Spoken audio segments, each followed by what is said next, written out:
প্রথম বর্ষে আমাদের সবাইকে হিউম্যান বোনস কিনতে হয়, এটা কি মৃত ব্যক্তির মর্যাদার সাথে সাংঘর্ষিক নয় কি? অবশ্যই সাংঘর্ষিক, অবশ্যই এটা আমাদের করা উচিত না।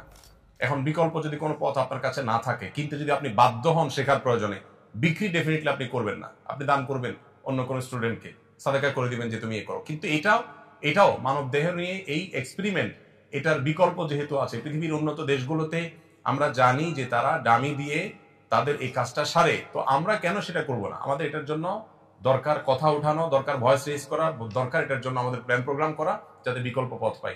আল্লাহ তাআলা বলেছেন লাকাদ কাররামনা বানি আদম, হাদিসে আসছে নবী সাল্লাল্লাহু আলাইহি ওয়াসাল্লাম বলেছেন কাসরু আজমিল মাইয়িতি কাকাসরি হাইয়া, একজন মৃত মানুষের হাড্ডি ভাঙা আর জীবিত মানুষের হাড্ডি ভাঙা সমান।